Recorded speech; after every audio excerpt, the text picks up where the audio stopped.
Hey team, it's Macho Models. It's been about 3 months, but I am back with another build log. I'm happy to report that Frank is happy and healthy and that I've resumed my 5 a.m. building. So I've actually been working on the X29 for probably the last 5 mornings or so, trying to get these decals down, and I have learned a ton. So today's going to be a lot about actually failure on this and kind of pushing through it. The long short is I'm going to show you guys here in a moment. I'm going to cut around and kind of show you where some of my mistakes are and maybe kind of talk to the how and why about how I could have done things better. But overall, I can say I was very intimidated by this build once I started putting the decals down. As you can see, they're very long and conforming, and I don't think up until this point I'd really dealt with decals that were this long. And the other big piece too is when I dropped back into this, I don't think I was really in the right mind state. I put this model down for the better part of about 2 or 3 months while Frank was born, and I had when I finally came back to it, I don't think I was in a patient state of mind. I think I was in a let's just get this thing done kind of state of mind. And admittedly, I'm still there, but that's okay because I'm more focusing on completion and kind of just getting this thing off the board and moving on to my next project. But with that, I'm going to cut and I'm going to show you some areas where I could have definitely improved on my decals and offer you guys some tips on where you can potentially avoid this yourself. All right, so the first and most important piece in kind of thinking through what I should have done differently, I should have taken a look at all of these decals and seen how they've flown and looked for an anchor point. And I'll give you a really good example. So, and I'll show you where I screwed up in the back. So admittedly, this was the first decal that I put on. It's back here. It's a long conforming stripe that goes along the body, which you can then tell bleeds into the wing. So this is where I started. And again, I'm going to show you where I screwed that up and how to fix it. But I should have started here at the nose. And this is a perfect example. If you look closely, maybe you don't even have to look that closely, you'll see that this black sticker that goes along the hood cowl, I'm assuming that this is anti-reflective in real life. It's not lined up at all with the nose. So what I should have done is I should have started here at the nose and then worked my way back versus going from back to front. And the only way to really do this is, as I mentioned just a moment ago, I just dropped straight into this build. I really should have, on my first day back, taken a look at the model, studied it, kind of, sat with it and thought through how I want to get after this. But instead, I was very tenacious. I was just, hey, this thing's been sitting on my bench for a while. I want to get after it. So I should have taken that time to kind of do some self-study. And what it would have done is that these decals on the nose would have then driven the entire aircraft flow. So taking a look at it from a side perspective, you can see how this decal, when it flows along the side of the body, can really dictate and drive how all the stuff is going to be laid out. So if I had really taken my time and gotten these 2 decals set on the nose cowling, I think I would have been in a lot better of a place. So this is a close-up of the horror show.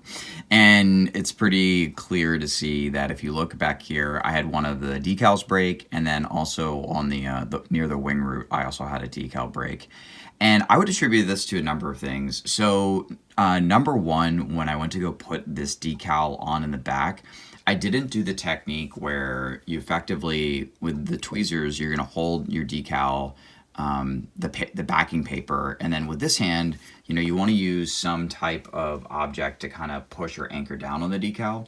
It was a mix for me of using my finger, but what I found that works really best is this Mr. Hobby tool. I think it's called a Mr. Hobby clean tool, but I'll be sure to include a link in the description.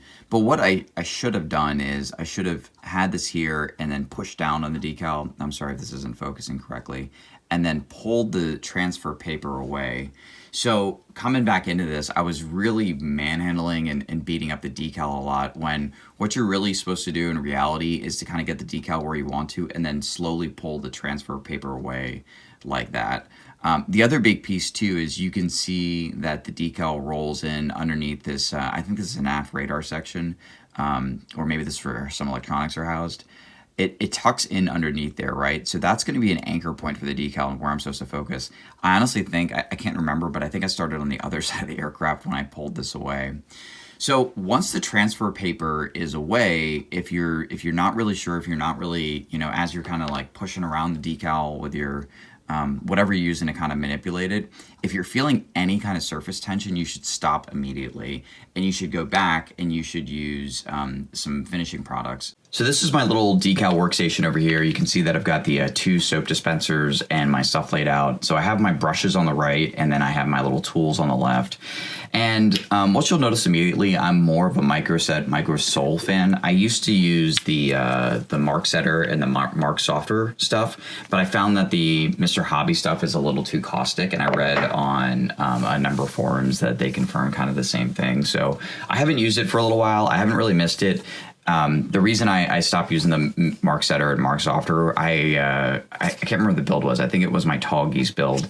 But when I was putting either the Softer or the Setter down over top of an acrylic coat, it actually ate through. And I read online that some other folks had issues with that, and they said that this was more mild. And to my experience so far, it's been absolutely true. So I'm a Mark Setter guy.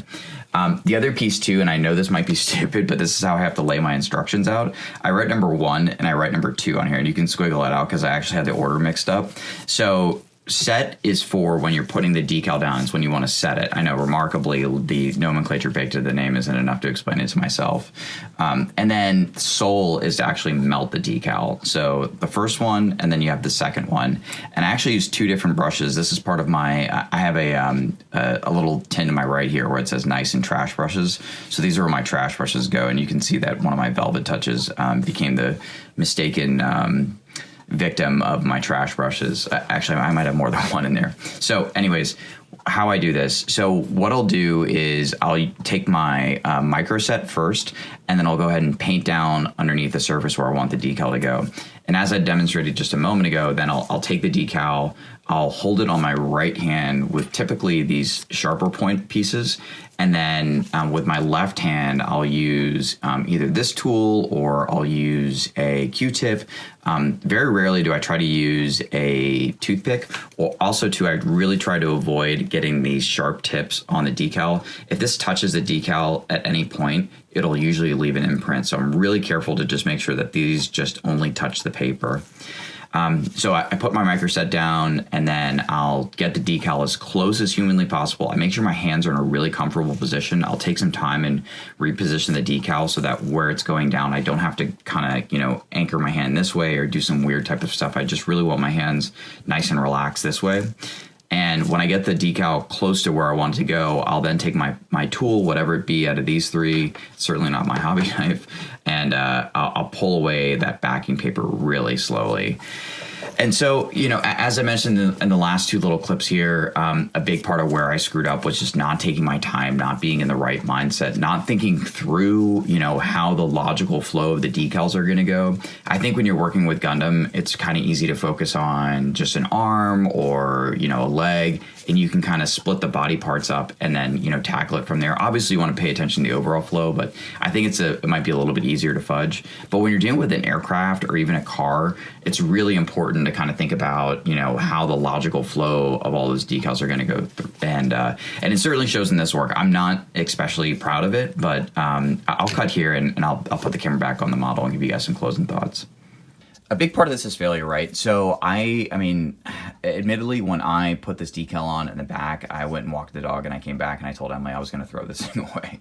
And then she says, no, sit on it, think on it. And she's absolutely right. So I am definitely going to just keep pressing forward with this build.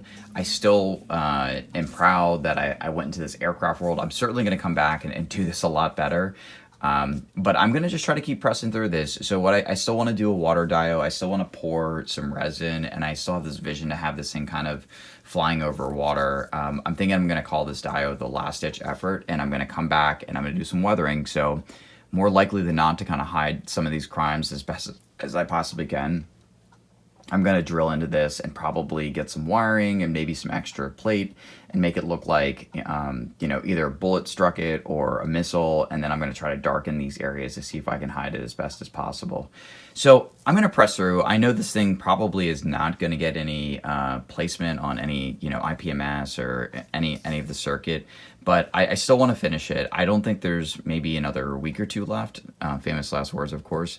But I want to push through adversity. I think it's really easy to, screw something up like this and walk away and just trash the model. But I'm about 20 hours into it, and I think it looks okay. And you know what? It's a good lesson learned in terms of all the stuff I've talked to you guys about today, and then more importantly, just kind of pushing through your builds. So I would encourage you guys, if you feel like, hey, my model looks like trash, take a look at this thing, and hopefully you should feel a little bit better. And I'd also encourage you to just keep kind of pushing through, and or thinking of creative ways that you can maybe hide or display the model differently for an audience that might be looking at it, depending on whatever the venue is. Closing thoughts for you guys. Be well. It's a weird time out there right now, especially with all the COVID-19 stuff. Make sure that you're trying to stay away from folks and being as smart and safe as possible. And I really appreciate all the conversations that are going on. There's a lot of folks that are still chatting it up. And even though, we might be physically distanced, I feel like socially we're coming together pretty well as a community, and that's awesome. As always, keep sending me your work in progress pictures. It keeps me super motivated. I love seeing what you guys are getting after. And of course, whatever you're working after, be sure you make it macho.